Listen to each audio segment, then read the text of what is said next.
Welcome, everyone, to the Jam Yearbook. I'm Matt. And I'm Jim. We're here to take you on a journey through the years as we explore the music in our lifetime and the impact it's had on us in the world we lived in. Welcome to version 2010. Have you recovered from Thanksgiving weekend yet, Jim? Oh, Bad day to be your pants, huh? Yeah. Hey, who knows? Recording this right now, you don't even know if I'm wearing them. Oh, please say you are. This is like a business meeting, right? Yeah, exactly. It's the mullet. It is. Even though I live in Scotland now, it is one of my favorite holidays. I still make sure I even listen to Alice's Restaurant at least once during the day when I'm out here cooking. You got to do that. Any excuse to have a random Thursday off and have a massive turkey dinner, I'm fine with that. So what's your favorite part of the Thanksgiving feast? Oh, What did you dig on the most? I'm the kind of person that likes a bite of everything together. You know, I'm almost. But then what do you go back for seconds more? The stovetop? Yeah, probably the stuffing. The turkey, obviously the turkey, as long as it's you know, I like to cook a good turkey. I don't know. It just depends on the year. You know, this is the first year that we're kind of going back to doing a traditional turkey dinner because I'm over here in Scotland. We often just have a nice big meal. So I've had filet mignon and lobster. I've had scallops. You know, we've changed it up and just done really good fancy meals or big meals. But we realized this year that we've kind of missed that traditional big turkey roast dinner and we wanted to go back to it. And so that's what we're going to do. Oh, yeah. Kim makes this sausage stuffing. That's the star of the show. Oh, she would probably slap me for my stovetop then. Yeah, she probably would. Even though I do cook a pretty goddamn mean turkey. I enjoy these special versions that this time of the year, it's allowing us to do the metal and the Thanksgiving. But this week, we're taking the show back to its normal format and we're going to 2010 after our quick dip in and out of country and then the epicness of 1984. How do you feel about returning to the 2000s? I thought we'd escaped when we went into 1984 and then covered country music over Thanksgiving. But nope, here we are back in the era that we struggled with the most. But I've got a surprise for you. I think I said at the end of the country episode, I've got some good stories from 2010. I was not out of touch with music as much as I've been in other years of the 2000s. So I'm not going to lay all my cards on the table yet. Let's talk about a very important person that was lost in 2010 who meant a lot to you. Oh, yes. Ronnie James Dio. He's recognized as one of the greatest and most influential metal vocalists of all time. He also has become synonymous with the devil horn hand gesture, right? I remember an interview with him years ago, and he was saying it was something he got from his grandmother. It was a way to ward off evil or the evil eye, or depending on how you gave it, you could give the evil eye. And aside from his early bands like Elf, he was a lead singer in Rainbow before joining Black Sabbath. And after a couple records with Sabbath, he formed his own band, obviously, Dio. Yeah. I remember hearing about those early albums and not hearing the albums, but just hearing people talking about it and just gushing over this guy's voice. And maybe the album covers made me go, I don't really, that's not something I want to dig into. But when I did a couple years down the road, I got that moment of, holy crap, this guy's voice is amazing. In his era, he provided a blueprint for metal vocalists and a lasting impression on the genre. Ronnie James Dio passed away 6 months after being diagnosed with stomach cancer at the age of 67. Even in his 60s, he never lost that legendary, powerful voice. No, he didn't. He didn't at all.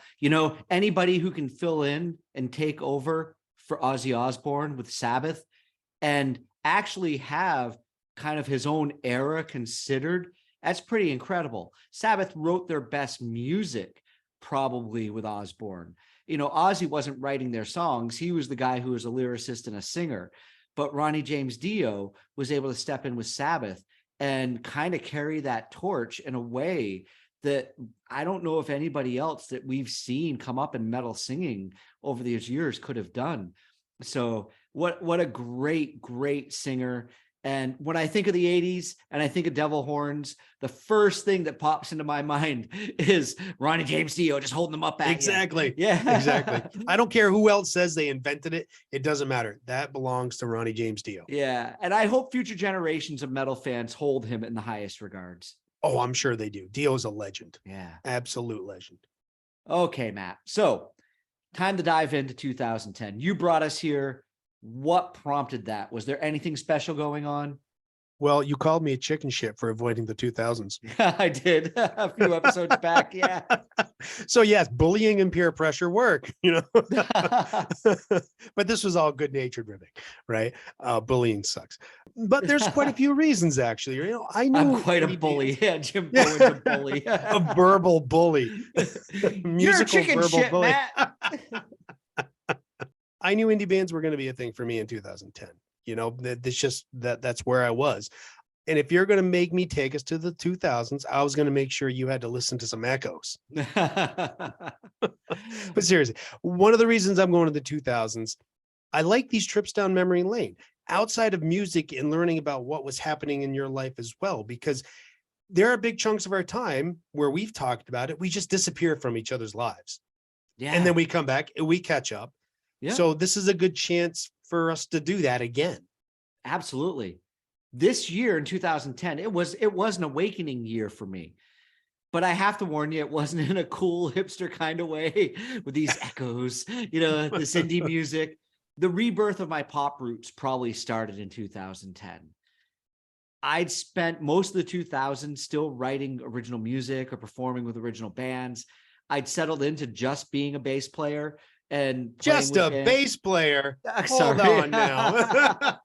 I played with a few bands and achieved some small levels of success, probably not by anybody else's standards, but I'd finally been playing in Boston and New York and played on some stages I'd always wanted to. I opened for the Samples at Higher Ground. That was progress for me in a musical career that never went anywhere. But in 2010, that all kind of came to a halt. I had a home studio and I was working on mastering albums. I would work on stuff from all over the country. People would send me albums and I'd master them. But there was a local band in Burlington called Gutter Pup. And I got contacted by one of the guys from the band who I knew from college. And I did the work for free for them because I knew him. He was a nice guy. A few months later, he got in touch with me and he asked me if I was still playing bass because we'd had a conversation about it at one point, and asked if I wanted a shot at joining the band. I went out for one practice, played for probably an hour, hour and a half. And at that practice, they were all like, yeah, do you want to be in the band? I jumped at the opportunity and I became a full-time member. Great. I remember coming to see you guys at On Tap in Essex one night. I couldn't stay long because I have work issues, but I think you saw me from the back. Yeah, we nodded at each other. Yeah. Yeah, the gentleman, hey, what's up? It's the upward nod, right? Yeah. Of recognition. You guys definitely gigged around quite a bit. Did you ever get any high profile shows in the area, Higher Ground or anything? Well, we did a lot of shows in the area. We're mostly bar band, go in and play for 3 to 4 hours. Wait. I never told you about the time we opened for Justin Bieber. Oh, hold on. Hey now. Hey. No, are you pulling my leg? How did you guys open for Justin Bieber?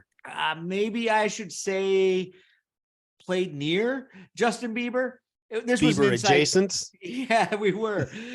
This was an inside joke in the band. Justin Bieber had just broken out in a huge way when he broke in 2010, but he was still under contract to play the Champlain Valley Fair, and they made him stick to it. We played the beer tent right next to the stage. So while all the kids were watching Bieber, we probably had a couple hundred parents drinking and dancing to us. So yeah, it was we played before Bieber, kind of. Yeah, not quite opening, but it sounds better. It's a good start. Look, there was us and then there was Bieber, like if you were on the ground. So yeah, hey, you're on the poster, right? It was like a festival, Yeah. Oh my God, Woodstock all over. That's a good story. Bieber adjacent Bowen. All right. So here's how the awakening happened, though, that I spoke about at the start of the episode. My real story. To keep people interested, we played a mix of probably 70-30 covers to originals. I'll never forget the first gig I played with them and watching most of the people in the place get up, dance, and have a good time. I'd spent years of my life playing originals on stage, hoping to get a reaction from a handful of friends who'd come out, a few curious stragglers, there's nothing worse than playing night after night, nervously hoping, so I hope somebody likes this song I'm playing, and getting a few claps at the end. And oh yeah, that guy went, yeah, okay, you know, that's cool.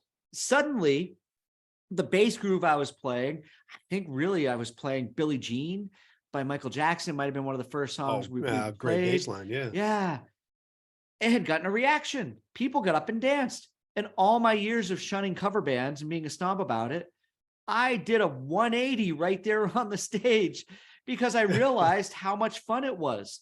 Some people just want to dance and drink on a Friday night to music that's familiar. They want to mouth their words to the lyrics that they know. They don't want to be challenged with digesting new sounds. And it took me until I was whatever age I was in 2010, 38 almost, to realize that. Well, that's the name of the game, man. A bar isn't going to hire you if you're not going to draw a crowd. They need to make money, and you got to play the songs to get the people on the dance floor and build up a thirst, shaking their asses, and and go spend money at the bar. That's what it's all about. If you're going to come in there and play covers that nobody knows, good luck. Yeah. Good luck. I've got to say, though, to bring it around to 2010 and talk about 2010 music, this story does not exist to talk about that band and what we were playing, because we did a lot of covers, but I don't think we played anything from 2010. But this relates to my experience of the music that was coming out then. But that's good.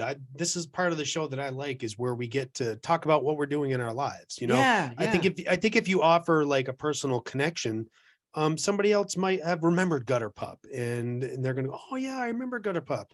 Yeah, I hope they do. I hope that's good. You can find it on Spotify. If you don't, go take a listen. I'll put a little promotion in there for them.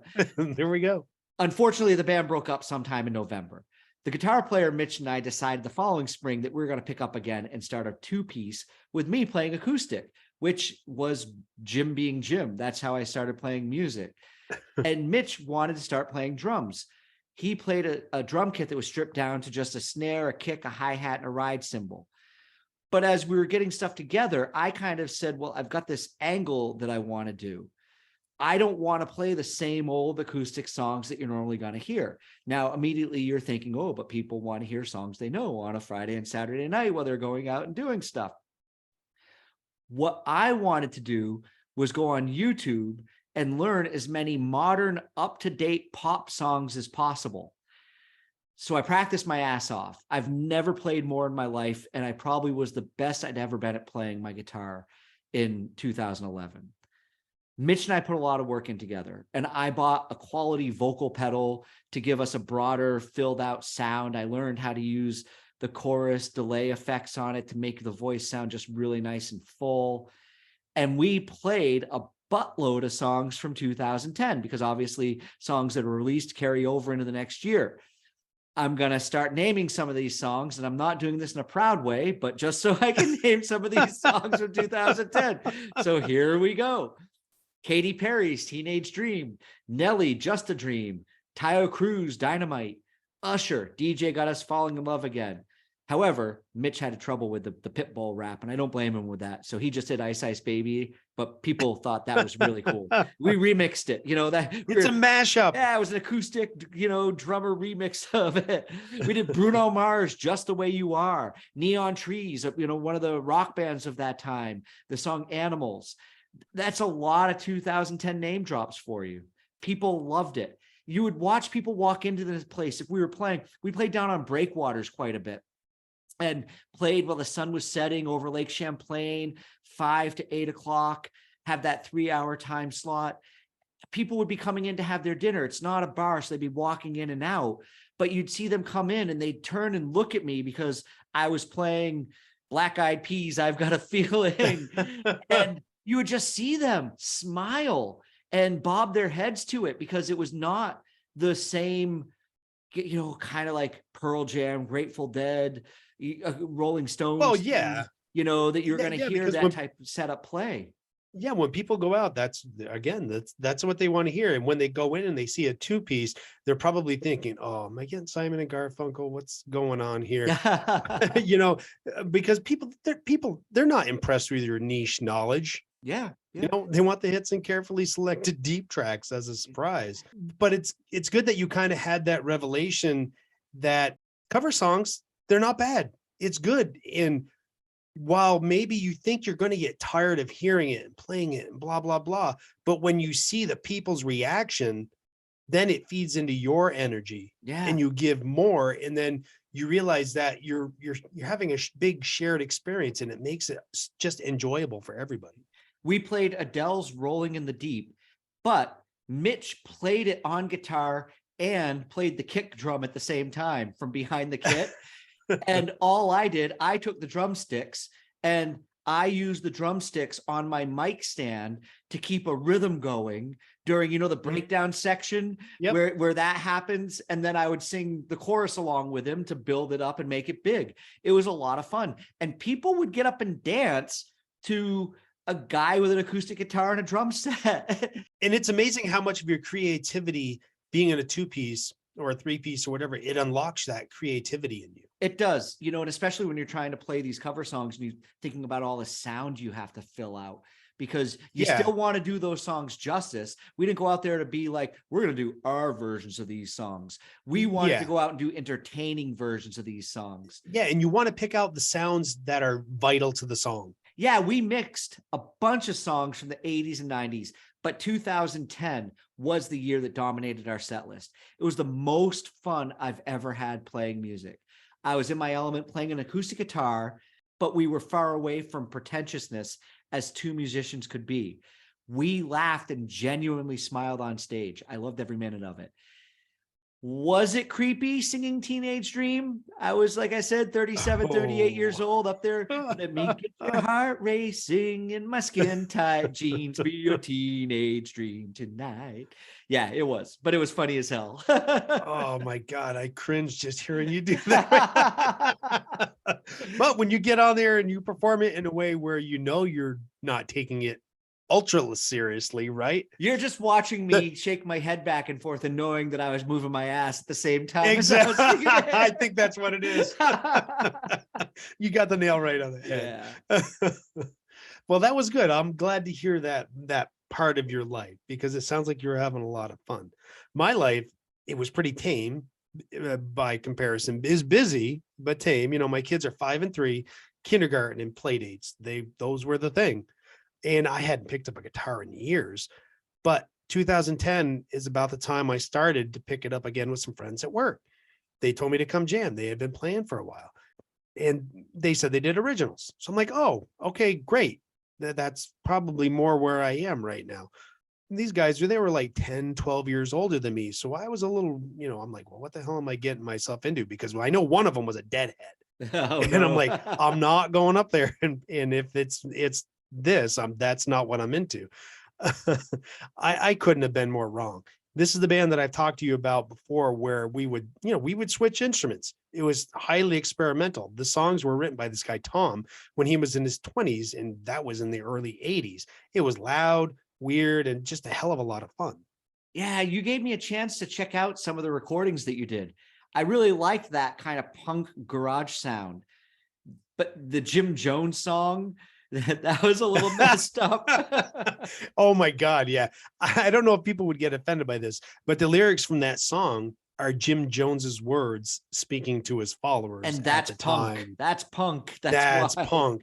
But Tom was a creative guy. In another song, he used an interview of Walter Cronkite as he's talking to drug users for the lyrics of the song. It's like, just fire, no hair. It's, it was the most outside of the box experience I had playing. And they were similar to me in that they were just getting back into playing. So there were dropped beats and bad notes, but nothing ever stopped a song. It was just power through. And in many regards, it was punk. And it was like being a teenager again, musically. Nice. So even though we were both experiencing music in 2010 in similar ways, playing and jamming a lot, it doesn't seem like we were crazy about a lot of the music from that year. Even though I had fun playing the cheesy pop songs, there's a big difference between performance and, you know, what we were doing and casual listening to stuff that's coming out on the radio.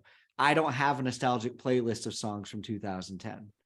No, and especially about this time, I mean, you're covering stuff, but you're doing it in an original way. Mm-hmm.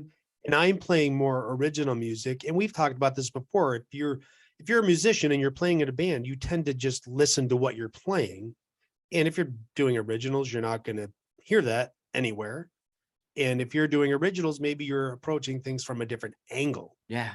Yeah, that's true. You know, so not a ton of 2010 is special. And you can probably tell because we've been talking more time talking about our lives as opposed to, you know, name dropping bands that are around. And who would have thought? I thought I was singing a Katy Perry song, but it really was a Max Martin song.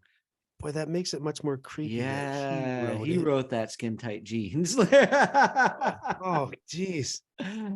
Wow, you just kind of blew my mind right there. So on another front, because I think we're kind of getting close to wrapping this up, do we need to call out Spotify a little bit? Because I wanted to bring Talapute from Gogol Bordello's Transcontinental Hustle album to my 5, but it's not available in the UK. What the hell? No. You robbed me of a song. Yeah, we should call them out. What the hell, Spotify? But in all fairness, though, it's the licensing that the label gives out. Yes. The rights to be played in other countries. So sorry, Spotify. Please don't shut us down. I mean, Joe Rogan's still here, right? The Gogol connection in our neck of the woods is something else, though, isn't it? Oh, definitely. I don't know how many people are aware of this, but Eugene Hutz, his family emigrated to the US from Ukraine after the Chernobyl meltdown.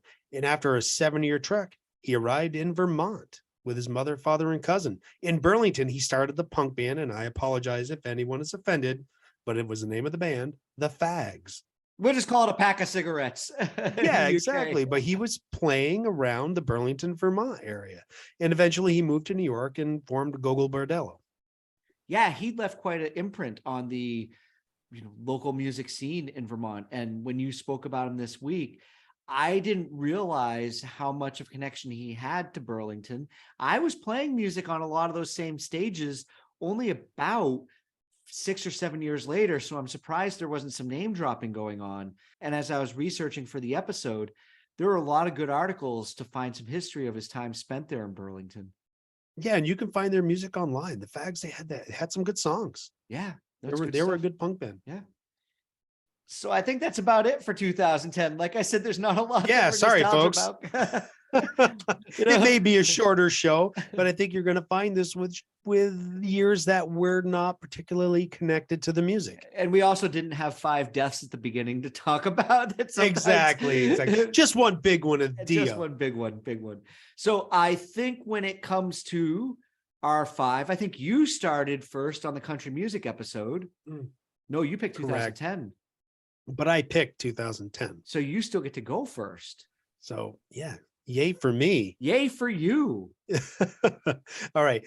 So I'm going to start us off with Kid Cudi's Mr. Rager. This is a shout out to my kids. To this day, I probably wouldn't know Kid Cudi existed without them. In their words, this song is a vibe. When you're in the mood, it just hits. It's awesome. Yeah, it's a nice mellow track. No, this is a great song. You've really turned me on to Kid Cudi. I really like his style, his flow. I think I complain a lot about the style of rap that kind of grew from a certain era.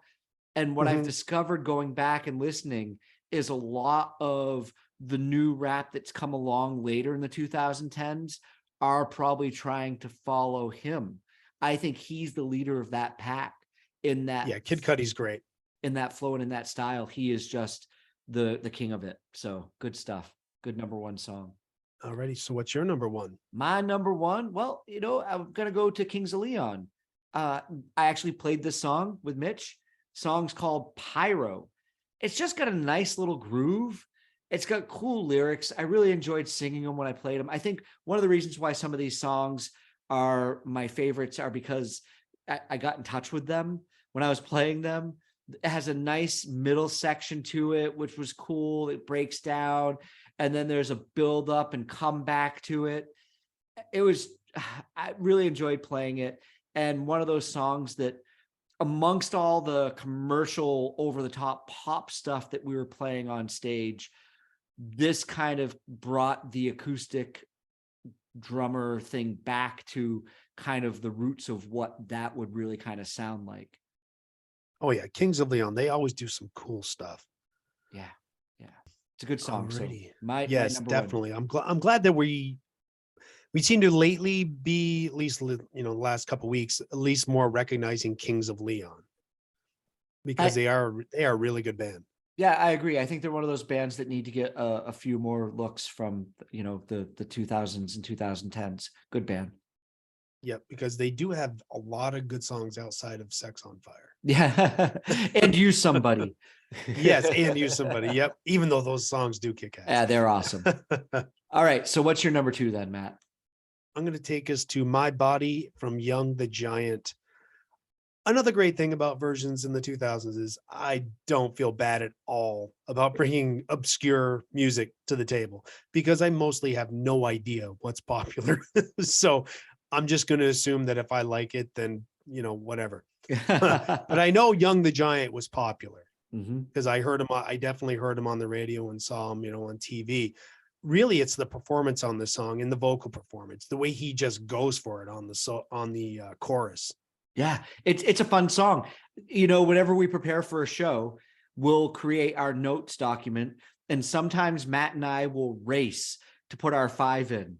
Yeah, so somebody doesn't take it. Yeah, and actually, this was a song I was going to take this week, and then I saw you had it there early, and I was like, well, I'm interested to hear what Matt has to say about it. Young the Giant's a good band. They really are. Yeah, they are. They're really worth checking out. Not just this song, and not even this album. Their other releases are really good, but this was a big hit on the radio that year. It unfortunately it didn't. I think Mitch and I talked about trying to play it, but it was so big sounding that it was difficult to kind of transpose over to the acoustic thing that we were doing.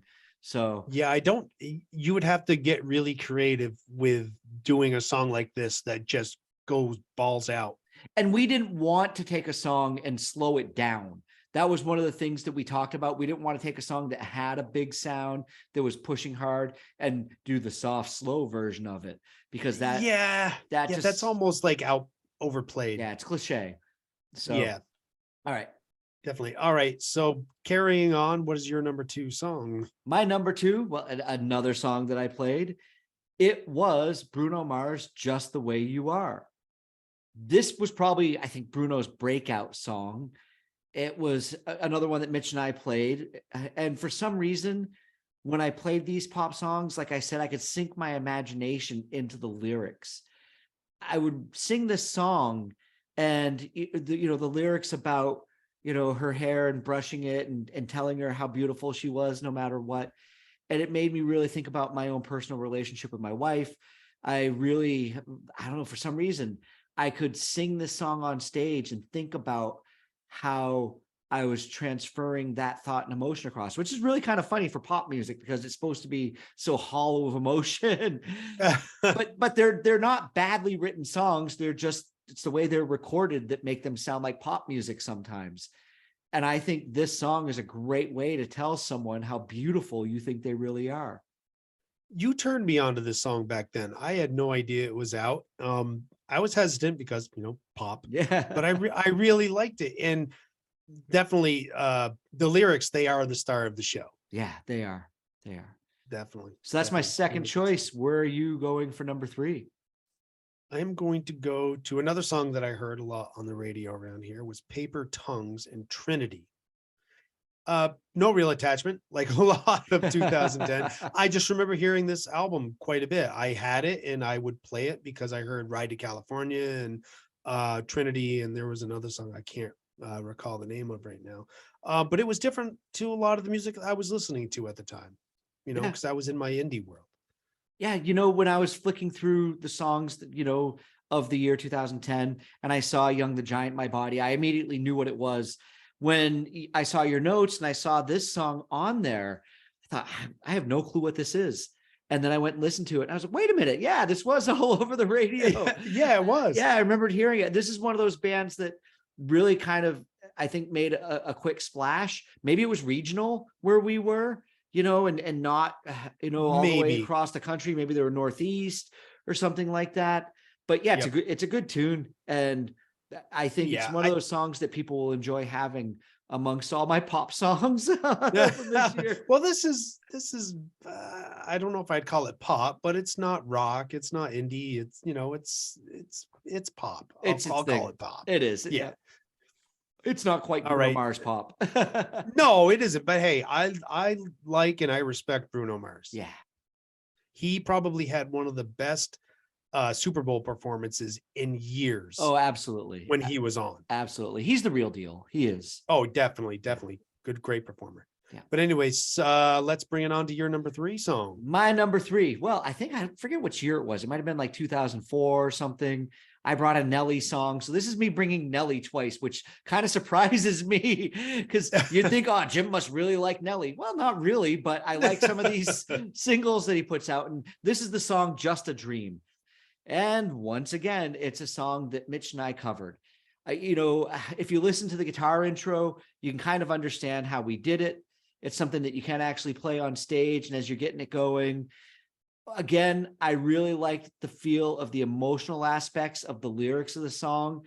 And when I was performing it, I could really find myself into the narrative of it and what it was kind of saying. It being at the height of love and then losing it all and looking back at it like everything was just a dream. That's really what that song's about. I think that Nelly doesn't really get a lot of musical respect in this world, and that's fine. I understand. There are people that are kind of trivial with what they're giving us to the music world, but this song deserves to be on this playlist, and it deserves to have, some attention from people. I'm giving it respect. So this is the same guy that did Hot in Here, right? It is. That's the song I put on. So let's take off all our clothes. Yeah. So when you come out with a song like that, but then you release Just a Dream, you're kind of wondering, oh, what road are we going down? Yeah, no kidding. Yeah. Right. But I didn't know this was a Nelly song until listening to it for the show. I had heard it on the radio, but I never realized it was a Nelly song. I probably wouldn't even have guessed it because I could probably pick out one Nelly song, which is what we've already talked about. No, Just a Dream. It's a dreamy song, right? It does have some like uplifting tones to it. Yeah. Even though it's about a depressing subject. Yeah. Yeah. But it's a good one to add to the playlist. Good. I'm glad you like it. All right. What are you bringing for number 4? Okay. My number 4 is Black Country Communion and One Last Soul. Mm-hmm. Yeah. You love it when I throw around the word supergroup. But it's a nice shorthand for what bands like this are. Glenn Hughes, ever so briefly in Black Sabbath, but mostly known for Rainbow. Jason Bonham. Yep. Obviously. Joe Bonamassa and Sherinian from Dream Theater. There's really no shorthand for all of that. You got to say supergroup, but you got to explain who's in it. Yeah. But just thick, heavy guitar riffs. And Glenn Hughes, another guy along with Dio, older guy who can still belt it out. It's amazing. He's still putting out music now, but you wouldn't believe he's 70 years old the way he sings. Yeah, that is something. I had no clue who this band was. They weren't on my radar at all until this week, and I looked at the notes. And yeah, it's heavy. It's something I think Sandy would be proud of us for having on the list this week. I'm sure there's good hard rock. Yeah, I'm sure there's other stuff this week he's probably cursing at us for not bringing. But all these guys are respectable as musicians, and they come together really well on this. And yeah, you're right about Glenn Hughes. There are some singers out there who get to a certain age, maybe, Bonham's dad played with a guy who can't sing quite the same anymore. But they reach 70 years old and they can still do it. And definitely Glenn Hughes does that on this track. So yeah, Glenn Hughes rocks. This is one of those songs I think people are going to hear come on the playlist and have to take a look and go, what is this? And I think, I hope they do this song. It's a driving song, man. Yeah, it is. It's great. All right. What do you have for your next one? My next one is, well, speaking of guys, My next one is, well, speaking of two-piece bands, it's the Black Keys, but they are electric and drums and keyboard and bass and everything else when they decide to make an album. But when they're on their tour, they tend to perform just the two of them. Guess what? This is not a song I performed with Mitch, even though it's a two-piece band. I just really like the song. The Black Keys, they don't always draw me in. I'm not into the gimmicky two-person in a band thing, but this song does. I think the beat and the rhythm of this song does a great job erasing the memory of Gary Glitter's Rock and Roll Part 2 from Rock Arenas. Yes. It works without ripping it off. It just seems to be so perfect. And you don't have to remember that pedo having his song playing at every sporting event like they did when it was growing up.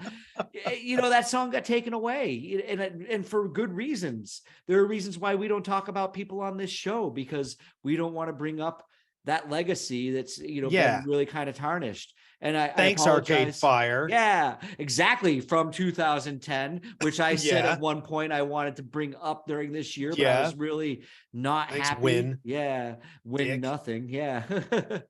This song, though, replaced that Gary Glitter song. And I think that beat and the guitar line has the same feel, but it's actually a better song. I think it's a better song. Oh, much better. Yeah. So thank you, Black Keys, for doing that. You gave us something else to hear for Stadium Rock. And Black Keys, they make a lot of songs that could be stadium rock. There's just like a big attitude for their songs. Yep. They just great rock band. Yeah, they really are. Yeah, they're good. And they're still going. They're still writing good music.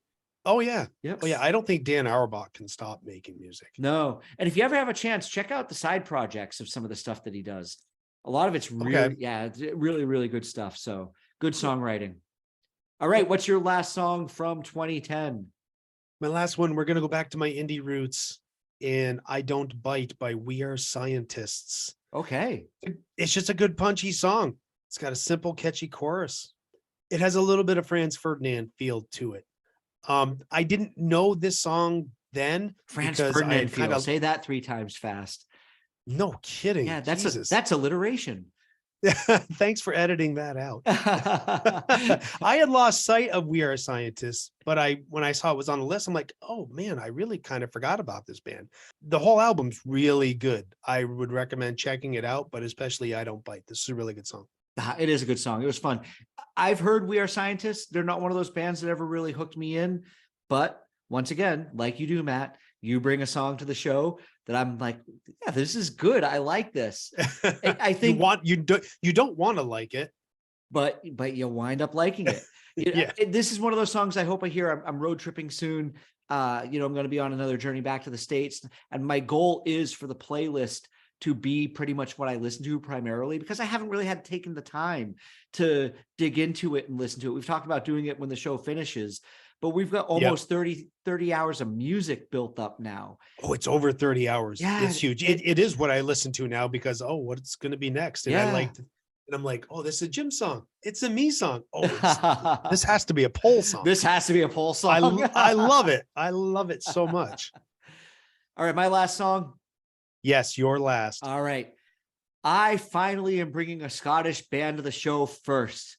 Hey, I own Scotland. What are you, Braveheart? Yeah. Freedom. Biffy Clyro, and the song is Bubbles. Oh, yeah. Yeah, it's a good song. Biffy's one of those bands for me is kind of hit or miss. Mostly, I got to be honest with you, they're a miss. I know that a lot of my Scottish friends are probably, spitting out their tenants and throwing their can at me and booing. I'm on their side. Yeah. I think they're kind of an acquired taste. That's just my opinion. But they're definitely a talented group of guys. They're, as a band, they are. I think sometimes their songs don't quite hit the mark, and that's just a personal thing. But this song is a huge exception. I think it's really great. Lyrically, musically, dynamically, I want this song on the playlist. It has to be there. I think when I came over here to the UK in 2011 And, obviously when I came across, especially Mitch, who I was playing with in 2010, let me know if there are any bands over there that we should be paying attention to. This is one of those bands that I dug into the discography of, and it didn't go too far back at that point in 2011. And this album was really stand out for me. And this song, I mean, who thinks you're going to recommend a song called Bubbles? But Yeah. here it is. Not Tiny Bubbles. No, and not Bubbles from Trailer Park Boys, if you've Yeah. ever seen that. It's a Sam Squanch. Yeah. But here you go. I brought a Biffy song, so I hope my Scottish friends are happy. And there might be another one or two that we find over the course of the 2000s, 2010s. All right, people from Scotland, I'm flying over. Grab your pitchforks and your flaming torches. We're gonna march on Jim's apartment. I thought about Animal Style in 2016. The song. Don't Okay. take it in a different direction. Emu sex position. Yeah, exactly. It's similar in what you like about Bubbles, but it's just got a bigger, more mature sound. I'm sure they had a bigger budget. I'm happy you're bringing it. They're not breaking any new ground, but they deliver some good rock songs. Yeah, they do. They do. And Scotland should be proud of them. They're one of those bands. I don't think they've gotten too big outside of Scotland. They do play down in England, and they do some good shows down there, and they do some big shows down there. But I don't know. I mean, how did you hear them? Have they broken in the States? Have they had songs over there? Or were you just looking for songs from that year? I look for songs all the time. And when, like in this indie phase, it led me through so many YouTube rabbit holes that I would end up, listening to something like We Are Scientists. Next thing you know, I'm listening to some kind of metal. Mm-hmm. It's like, how the hell did I get here from We Are Scientists? But that's what you do. Yeah, exactly. And I love doing that. But Biffy, yeah, I definitely found them on one of my rabbit holes. They're a good band. Yeah, they are. All right. I think that is the end of 2010. Not a very long show, but we've made our peace with the music. Yeah, it's concise. It is. And once again, when we get the fan page back up on Facebook, it'd be lovely to see some of the music we missed. So I'll put 10 songs up that people can choose and pick 5 to go on the playlist. But I'm sure there's stuff that people are going to have that, they're going to know about and want to go on. So hopefully they'll put something on that we're going to be like, oh shit, we forgot that. Yeah. Yeah. And these late 2000 years, that is where I'm most interested in the polls is being exposed to something either I forgot or I had no idea was around. Yeah. That'd be great. I like those moments. I like finding new stuff.